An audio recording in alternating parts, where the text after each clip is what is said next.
Vicky TN43 Gudalur தொகுதியில உள்ள ஒட்டுமொத்த அரசியல்வாதிகளும் எந்த பிரச்சனையை வச்சு மக்களை ஏமாத்தி அரசியல் பண்ணலாம்னு தெரியாம முழிச்சுக்கிட்டு முட்டிக்கிட்டு நிக்கிறாங்க. கூடலூர் தொகுதியில பல பிரச்சனைகள் இருந்தாலும் முக்கியமான பிரச்சனையை பார்க்கப்படுற ரெண்டு தான்.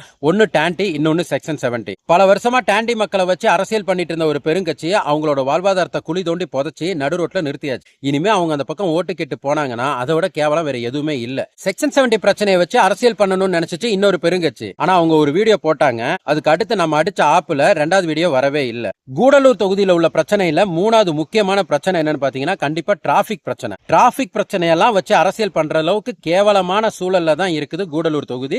கூடலூர் அரசியல்வாதிகளும் எந்த பெருங்கட்சி இந்த பிரச்சனையை கையில் எடுத்தாலும் சரி, இந்த டிராபிக் பிரச்சனையை முடிச்சு வச்சாங்கன்னா அதை விட பெரிய விஷயம் வேற எதுவுமே இருக்காது. கேரளாவில இருந்தும் கர்நாடகாவில இருந்தும் நீலகிரி மாவட்டத்துக்கு சுற்றுலா பயணிகள் அதிக அளவுல வந்துட்டு போறாங்க. அவங்க வந்துட்டு போறதுனால உள்ள பிரச்சனை என்ன அப்படின்னு பாத்தீங்கன்னா கூடலூர் பகுதியில் இருக்கிற மக்களோட வாழ்வாதாரம் பெருமளவுல பாதிக்கப்படும். குறைஞ்சது அங்க 1000 இருந்து 1500 ஆட்டோவுக்கு மேல ஓடுது. இந்த 1500 ஆட்டோவும் வருஷத்துல 365 நாள்ல 100 நாள் வெக்கேஷன் லீவ் வருது. இந்த வெக்கேஷன் லீவுக்கு நிறுத்தி போட வேண்டிய ஒரு சிச்சுவேஷன் தான் வருது. அப்படி இருக்கும்போது ஒரு காய்கறி வாங்குறதுக்கோ இதர பொருட்கள் வாங்குறதுக்கோ இந்த ஆட்டோவை யூஸ் பண்ற பாமர மக்கள் எப்படி அந்த ஆட்டோவை யூஸ் பண்ண முடியும்? இந்த டிராபிக் பிரச்சனையை தீர்க்கிறதுக்கு எல்லாரும் மேம்பாலம் ஹீம்பாலம் பேசிட்டு இருக்காங்க. அந்த வெங்காயம் எல்லாம் தேவையே இல்ல. ரெண்டு மாற்று வழியை டெவலப் பண்ணாலே போதும். கர்நாடகா கேரளாவுல இருந்து நீலகிரி மாவட்டத்துக்குள்ள போகக்கூடிய வாகனங்கள்னால டிராபிக் அதிகமா இருக்கான்னு பாத்தீங்கன்னா கண்டிப்பா கிடையாது. ஆனா நீலகிரி மாவட்டம் ஊட்டியில இருந்து கூடலூர் வழியில மலப்புறத்துக்கோ இல்ல கர்நாடகாவுக்கோ போகக்கூடிய வாகனங்கள் ரிட்டர்ன் வரும்போது தான் இவ்வளவு பெரிய பிரச்சனை இருக்குது. அப்ப இந்த பிரச்சனையை சால்வ் பண்றதுக்கு ஒரு மாற்று வழி திட்டத்தை இதுவரைக்கும் எந்த அரசியல்வாதிகளும் முன்னெடுத்து வைக்கவே இல்லை. இந்த திட்டத்தை முன்னெடுத்து வச்சு அதை சக்சஸ்ஃபுல்லா பண்ணாங்கன்னா இந்த மக்களுக்கு பெருமளவு பெரிய சப்போர்ட்டா இருக்கும். மேல்கூடல இருந்து ரைட் சைடு எடுத்தீங்கன்னா டவுனை டச் பண்ணாம கரெக்டா தொரப்பள்ளி வரைக்கும் போகக்கூடிய ஒரு ரோடு இருக்கு. அந்த ரோட டெவலப் பண்ணலாம். அதே மாதிரி போஸ்ட் ஆபீஸ் கிட்ட இருந்து லெஃப்ட் எடுத்தீங்கன்னா நந்தட்டி வரைக்கும் போகக்கூடிய ஒரு காட்டு வழி பாதை இருக்குது. 2-3 வழி இருக்குது. அதுல ஏதாவது ஒரு சிலதை டெவலப் பண்ணி எடுத்தாலே இந்த டிராபிக் பிரச்சனையை கண்டிப்பா நம்மளால சால்வ் பண்ண முடியும்.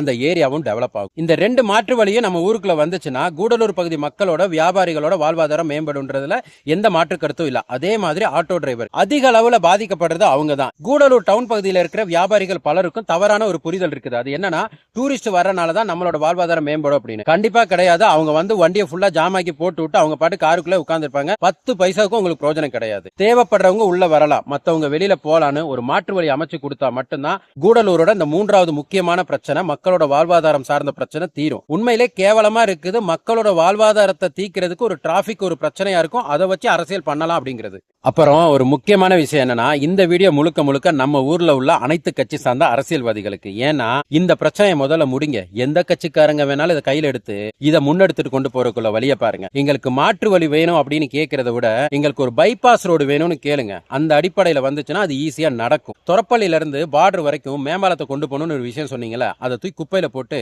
அந்த பட்ஜெட் இருந்துச்சுன்னா அது மாதிரி 3 விதமான டெவலப் வேலையை செய்ய முடியும். ஒன்னு, நான் ஆல்ரெடி சொன்ன மாதிரி போஸ்ட் ஆபீஸ்ல இருந்து நந்தட்டி வரைக்கும். 2, மேல்கூடலூர்ல இருந்து தொரப்பள்ளி வரைக்கும். இந்த 2 மாற்று வழி. அதே மாதிரி இன்னொரு முக்கியமான விஷயம், கர்நாடகாவில இருந்து முதுமலையில இருந்து கேரளாவுக்கு போகக்கூடிய வாகனங்களை திருப்பி விடுறதுக்கான ஒரு மாற்று வழி இருக்கு. அதையும் இங்க நான் சொல்லிடுறேன். தொரப்பள்ளியில இருந்து பாடந்துறையில இருந்து புளியம்பாறைக்கு காட்டுக்குள்ள ஒரு வழி இருக்கு. 2 கிலோமீட்டர் மட்டும்தான் காடு வருது. இந்த காடு பகுதியில ஒரு மேம்பாலத்தை போட்டு அப்படியே புளியம்பாறையில கொண்டு போய் அந்த வண்டியை இறக்கி விட்டோம்னா அவங்க பாட்டுக்கு நிம்மதியா போய் சேர்ந்துருவாங்க. அதனால கூடலூர் பகுதியில் வர்ற டிராபிக் பிரச்சனையை தீர்க்கிறதுக்கு இந்த 3 ரோடுமே டெவலப் பண்ணாலே போதுமானதா இருக்கும். இதை எந்த அரசியல் கட்சி பண்ண முடியுமோ தயவு செய்து பண்ணி தொலைங்க. அப்புறம் பலரும் எங்கிட்ட சொல்ற முக்கியமான விஷயம் என்னன்னா கூடலூர் தொகுதியோட அரசியல் நிலவரம் என்ன அப்படின்றத பத்தி பேச சொல்லியிருந்தாங்க. ஆனா இப்போதைக்கு பேசுற மாதிரி இல்ல. ஆனா கண்டிப்பா பேசுவேன், வச்சு செய்ய போறேன். அது மட்டும் உறுதி. பேஜை ஃபாலோ பண்ணிக்கோங்க. தேங்க்யூ.